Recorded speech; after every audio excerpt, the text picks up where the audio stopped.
je vous avouerai, je me suis versé un verre quand j'ai lu ça. Si vous suivez mes vidéos, vous savez qu'on a abordé le sujet, il y avait des bruits de couloir sur une enquête de plusieurs mois, déjà une enquête de fond, à propos d'un influenceur, d'un vidéaste, qui allait faire du grabuge et beaucoup, couler beaucoup d'encre. On s'attendait pas forcément à du monde, mais on se dit, bon, bah lui il a l'air problématique, ça avait levé un peu la suspicion sur tout le monde. Mais jamais de la vie j'aurais pensé à Léo Grasset et Dirty Biology. Pour ceux qui connaissent pas, c'est une chaîne de vulgarisation scientifique, adulée, émerveillée, talentueuse, avec un personnage haut en couleur, charismatique, beau gosse, qui a l'air tellement cool, qui a l'air tellement... Enfin, qui a passé son temps à donner des conseils sur la vie, sur la psychologie, sur la sociologie, sur les hommes, sur les femmes, sur la vie, sur la science, sur la biologie, sur... Et c'est vrai que tu te dis, ok, il y a des chaînes qui ont l'air un peu tordues. Bon, ça a l'air tordu, mais là tu dis, c'est des chaînes de vulgarisation scientifique. Quelque part, il y a peut-être une approche tangible de que peut-être il est juste cool le mec. Mais non. Et tu tombes de haut, bordel de merde. Et en plus de ça, il est accusé par 7 femmes, parmi elles des très grosses vidéastes. Parmi eux, des vidéastes qui étaient au courant depuis plusieurs années. Linguisticae, Tronchambier, Science Coder. Et encore, je peux me tromper sur les noms, mais on va voir ça plus tard. D'ailleurs, dans la vidéo, on va d'abord lire l'article. Il y a la réponse de Léo Grasset. Et on fera une deuxième vidéo sur les diverses réponses des influenceurs un peu à gauche à droite, voir comment eux, ils avalent la pilule. Et comment ils s'en défendent. Il y en a qui n'ont pas cru, les victimes. Et que maintenant, bah, ils sont un peu obligés de les croire. Et quand tu vois les témoignages, au bout d'un moment, tu dis, la vache, c'est chaud. Les témoignages, ils sont chauds. Allez, on y va.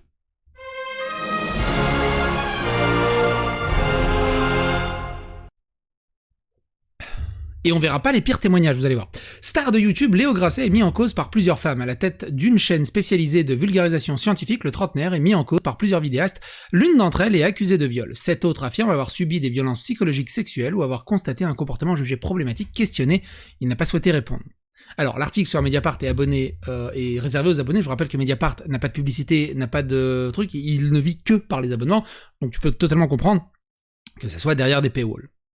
Par contre, c'est chiant, parce qu'il y a des témoignages qui sont extrêmement oufissimes. Donc moi, j'ai lu l'article, parce que je suis abonné à Mediapart, mais c'est un paywall, je peux pas vous le présenter. Par contre, il y a eu des résumés sur d'autres sites qui ont été faits, et on va les lire. Il n'y a pas tout, évidemment, mais c'est assez lourd. C'est vraiment, vraiment... Et pourquoi lui, quoi? Je tombe de haut, je tombe vraiment de haut. C'était qui le dernier? C'était Experiment Boy, qui a tenté un comeback sur TikTok d'ailleurs. Je sais pas s'il a continué. Et encore, Experiment Boy, c'est dans les adolescents. Là, c'est dans la youtubeuse. Bref, on va lire. Si vous êtes un passionné de science ou que vous passez des heures sur YouTube régulièrement, vous connaissez probablement la chaîne Dirty Biology. Aujourd'hui, on apprend au travers d'un long article de Mediapart que le youtubeur derrière celle-ci, Léo Grasset, est mis en cause par plusieurs femmes pour des faits de violence sexuelle et psychologique, mais également de viol. Pour l'instant, il ne s'agit cependant que de témoignages, aucune plainte n'ayant été déposée auprès de la justice. Si beaucoup voient encore en YouTube la plateforme qui permet d'écouter de la musique et de regarder des jeux vidéo, celle-ci propose en réalité une infinité de contenus différents. Pour les scientifiques en herbe, il existe notamment de nombreuses chaînes de vulgarisation, telles que Dirty Biology. Créée en 2014, celle-ci compte plus de 1,3 million d'abonnés et son créateur Léo Grasset publie régulièrement des vidéos très appréciées sur des sujets extrêmement divers, comme pourquoi l'apnée en théorie impossible, le dinosaure ont-ils pu avoir des civilisations, et bien d'autres sujets encore. Là tu dis bordel de merde, il a participé à un vortex. Vous savez, l'espèce d'Avenger, des vulgarisateurs par Arte qui se retrouvent dans une maison pour faire des trucs, et que dans les vidéos, t'as l'impression qu'ils sont tous potes, c'est tous génial et tout, et qu'il y avait apparemment même des problèmes à ce moment-là dans le vortex. Et t'as envie de te dire, pourquoi vous vous taisez? Pourquoi vous l'avez pas juste dégagé à ce moment-là, déjà? Vous l'avez pas call out? Je comprends pas. Enfin... Attention, hein, quand je dis je comprends pas, je remets absolument pas la faute sur les victimes, et c'est ça qui est extrêmement compliqué. On peut pas se mettre à la place des victimes, on peut pas se mettre à la place des gens qui subissent ça, et surtout on peut pas leur en vouloir de pas avoir parlé. Mais l'entourage, qui était au courant, c'est compliqué. C'est très compliqué. C'est pour ça que c'est facile de faire l'inspecteur des travaux finis après coup, mais sur le moment c'est compliqué. Bref, les faits sont là. Si l'homme âgé de 30... Il n'y a pas de plainte pour l'instant. Jusqu'à preuve du coupable, il est innocent. Jusqu'à preuve du contraire, il est innocent. Mais quand tu vois que les témoignages sont confirmés par Manon Bril, par Linguisticae, par Tronchambier, par Science Coder, par Boisdin, par plein de zététiciens, de vulgarisateurs, est-ce qu'il y a besoin d'un tribunal au bout d'un moment? Si l'homme âgé de 32 ans rencontre un gros succès parmi les férus de vulgarisation scientifique, on apprend aujourd'hui via Mediapart que 8 femmes le mettent en cause dans des affaires de violences diverses, psychologiques, sexuelles, dont un viol. Avant d'aller plus loin, il est important de rappeler une nouvelle fois qu'à l'heure où nous écrivons ces lignes, aucune plainte n'a été déposée à l'encontre du youtubeur. Nous vous proposons donc pour le moment de nous attarder sur les détails de l'enquête menée par Mediapart et sur les témoignages recueillis. Alors écoutez bien tout ça, tous les témoignages. Après on va lire le communiqué de Léo Grasset. Un cas de viol remontant à 2016. La victime présumée de viol par Léo Grasset, Lisa, un faux nom pour conserver son anonymat. Alors Lisa, c'est une youtubeuse de plusieurs centaines de milliers d'abonnés. J'imagine qu'elle est connectée de près ou loin au milieu vulgarisateur, au vortex, et à ce genre de choses. Raconte propos recueillis par Mediapart. Avoir rencontré le vidéaste au milieu des années 2010, lorsqu'elle avait 18 ans, le trouvant sympa et charismatique, elle se serait rapprochée de lui, et les deux auraient fini par coucher ensemble à l'été 2015. Puis, à plusieurs reprises par la suite. Selon Lisa, à l'époque, le couple qu'ils formaient était particulier. Léo disparaissait régulièrement de sa vie avant de revenir par la suite. Mais c'est une nuit de juillet 2016 que tout dérape. Léo Grasset serait arrivé très en retard et fortement alcoolisé à un rendez-vous. La jeune femme refusant d'avoir des relations sexuelles, son petit ami aurait tenté des caresses avant d'être repoussé. C'est là qu'il aurait maintenu Lisa avec ses mains autour de son cou et qu'il l'aurait pénétrée avec des coups très forts. En état de choc, celle-ci en aurait parlé à sa mère et d'autres proches alors que sa santé mentale se dégradait. Mais je n'aurais jamais osé en parler publiquement. Par honte, et avant que le mouvement MeToo libère la parole. Cette autre mise en cause concernant des violences et comportements problématiques.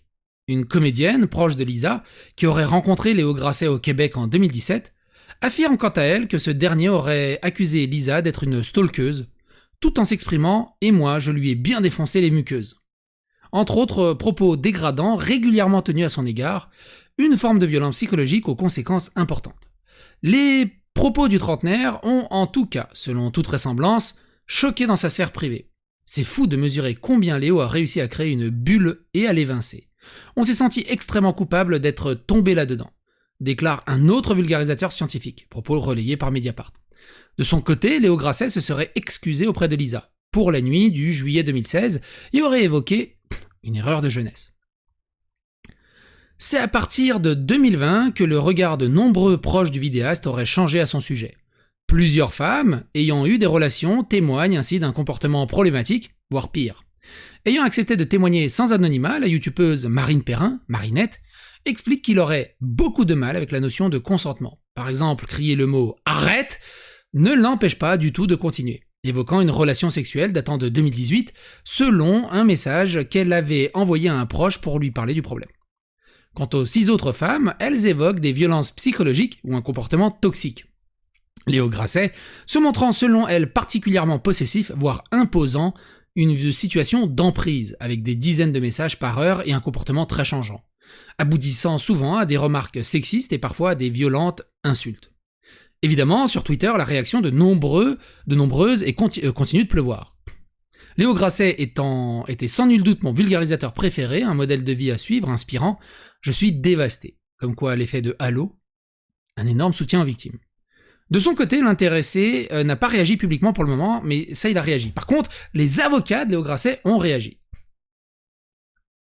Les avocats ont dit simplement que M. Grasset se tient à disposition de l'autorité judiciaire dans l'hypothèse où celle-ci était saisie de ces allégations. En attendant tout complément d'enquête, le youtubeur a le droit à la présomption d'innocence. Du côté de Mademoiselle, on apprend d'autres choses. Mediapart a recueilli 8 témoignages, blablabla.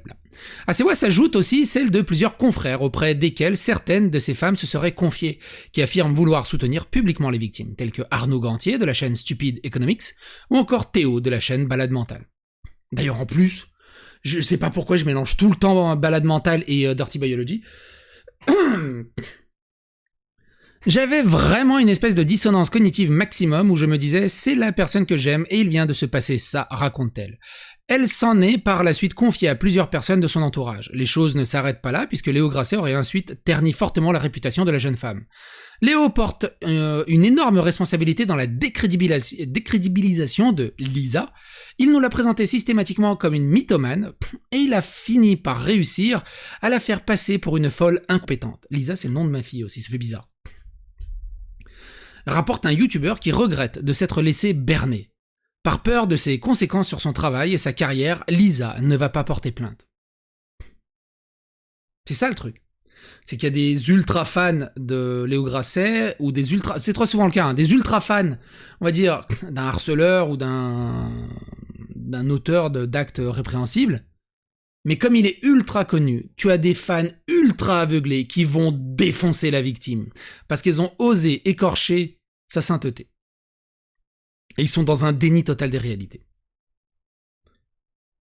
Et c'est comme ça que tu peux comprendre que des gens ont peur de porter plainte. Parce qu'ils vont subir beaucoup plus que s'ils ne portaient pas. C'est là, tu vois, le problème aussi de tout le bordel judiciaire qu'il y a autour. Qu'il y a un truc qui va pas. Quelques années plus tard, en 2019, Léo Grasset lui envoie un message pour s'excuser. « J'ai pas été correct avec toi quand on s'est revus en 2016. Bon, c'était une période particulièrement bordélique de ma vie, et ça va mieux maintenant. Mais ça n'excuse rien. » Marine Perrin, alias Marinette, sur YouTube et Twitch, témoigne elle aussi de la compréhension très limitée du youtubeur du mot consentement. Dans les relations sexuelles, le youtubeur lui aurait d'ailleurs raconté être atteint de sexomnie, soit de somnambulisme sexuel. Dans un message adressé à Marine Perrin, il a écrit « Je baise en dormant des fois. Quand je suis dans cet état, je suis un peu animal. Quand je suis éveillé, je fais vachement attention à l'autre, alors que quand je dors, je m'en balèque. » J'ai du mal à croire à autre chose qu'une vieille excuse de merde pour faire des trucs. D'autres témoins évoquent des comportements et des attitudes particulièrement toxiques envers les femmes. C'était très pernicieux, il y avait des fois où il ne répondait pas pendant une semaine et ensuite une dizaine de messages en 1 heure, affirme une autre youtubeuse. J'ai eu l'impression d'être un peu un objet qu'il ne considère pas et ça a été psychologiquement compliqué, se souvient une autre femme ayant été en relation avec lui. De l'autre côté, Léo Grasset semble bien conscient que son aura et son pouvoir, certains témoignages montrent qu'il joue de cette emprise, qu'il exerce sur des femmes à force de charisme, d'humour, d'attention, comme il l'écrit un ami, toutes les meufs mignonnes ou bonnes, même, hop, elles sont niquées de la tête, ou en dépression à cause de moi. Une autre youtubeuse, Manon Bril, qui tient la chaîne C'est une autre histoire, témoigne aussi d'une relation toxique dont elle est sortie détruite. Il m'a mise dans une insécurité émotionnelle énorme, raconte-t-elle à Mediapart. Fin 2017, Léo Grasset met fin à sa relation avec Manon Bril, je savais même pas qu'ils étaient ensemble d'ailleurs, et c'est parti pour 2 ans d'une rupture continue, selon la vidéaste. Elle raconte qu'elle va mal, sa mère tombe gravement malade, elle lui réapparaît au moment où elle est si il réapparaît au moment où elle est si vulnérable. Il est présent auprès d'elle, mais s'éloigne à chaque fois que ça devenait un peu trop. Il m'a kidnappé émotionnellement, dit-elle. Enfin, plusieurs personnes déplorent le climat sexiste et viriliste pendant les tournages du Vortex, une émission de vulgarisation produite par Arte en 2018. Face à l'ampleur du scandale dans la communauté des youtubeurs, certains d'entre eux veulent aujourd'hui se positionner du côté des victimes. Vled et Thomas de la chaîne La Tronche en Biais avaient été avertis par un abonné en 2019 de rumeurs d'agression sexuelle concernant Léo Grasset, donc il y a aussi des abonnés, il n'y a pas que des youtubeuses. Peu convaincus, ils avaient prévenu le principal intéressé, il affirme aujourd'hui à Mediapart vouloir soutenir les filles. Léo Grasset n'a pas répondu aux questions. Du côté de elle, il y a un rajout qui est assez intéressant. Cette autre femme décrive à Mediapart un youtubeur malveillant, manipulateur et très collant. Tout détail des comportements de harcèlement allant du bombardement de SMS aux remarques sexistes et sous-entendues sexuelles au travail, confronté sur Messenger par le youtubeur Linguisticae, Romain Monté, Sur ses comportements inadéquats, Léo Grasset a répondu « J'ai clairement des torts, hein. Il y a un peu de slut-shaming, culpabilisation sexuelle des femmes. Hein. Là-dedans, effectivement, un peu de vraie merde que j'ai faite ici, et là, il y a du storytelling. » Contacté par Mediapart, ni lui ni ses avocats n'ont souhaité commenter les accusations. Et dans le même minute, il y a ceci. Cette enquête rapporte, et ça je l'ai déjà vu, non c'est ça, nomme Elisa, il la voit de temps en temps, donc ça, on l'a vu. Mediapart fait également état des propos dégradants qu'aurait tenu le youtubeur à propos de Lisa en 2016. La jeune femme, quant à elle, précise ne pas avoir porté plainte par crainte des conséquences. À l'époque, je pensais que si je portais plainte, ma carrière va être foutue. Au mieux, je vais être considérée comme la fille qui a été violée. Au pire, tous les autres vidéastes vulgarisateurs vont se liguer contre moi, explique-t-elle. J'ai vu un autre article du coup que j'ai lu dans les transports et du coup je sais plus c'était quel article. D'autres mots, Léo Grasset décrivait la nana comme une psycho-bitch. C'est ouf. C'est ouf. Et Léo Grasset a répondu. J'ai pris connaissance aujourd'hui du contenu d'un article publié à mon sujet par Mediapart. Je conteste totalement les accusations relayées à mon encontre. J'ai toujours été attentif au respect des consentements de l'ensemble de mes partenaires. Bien que résolument favorable au mouvement de libération de la parole, je fais toutefois le choix de m'abstenir de tout commentaire supplémentaire à ce stade, sur les conseils de mes avocats. Je me tiens à l'entière disposition de l'autorité judiciaire si elle estimait nécessaire d'ouvrir une enquête et m'en saisirait, au besoin, pour me défendre contre ces allégations. Je charge mes avocats Maître Camille Loyer et Fares Edel de réagir en cas d'atteinte à mon droit à la présomption d'innocence ou de tout propos injurieux ou diffamatoire à mon égard. Le moment venu, j'espère pouvoir répondre sincèrement à tout cela. Léo Grasset. Mais pourquoi pas répondre sincèrement tout de suite? Vous êtes vidéaste. Vous êtes youtubeur. Vous vous connaissez entre centaines de milliers d'abonnés. Vous avez travaillé ensemble plusieurs années. Via le Vortex et tout. Faites un feat. Confrontez-vous.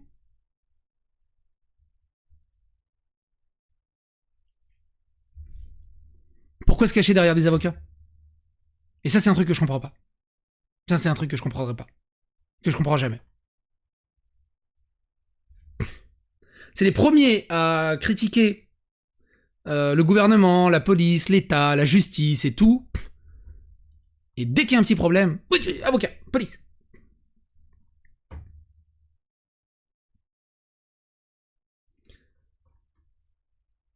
Je parle pas beaucoup, je réfrène. On fera un main là.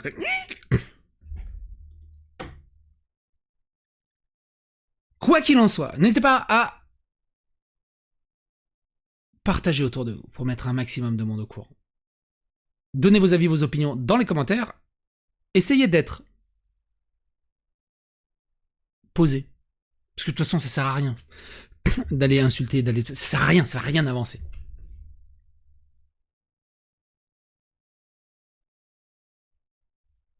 Mais surtout, je suis extrêmement dégoûté.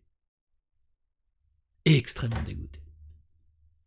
Un mec qui a tout dans sa vie. C'est incompréhensible.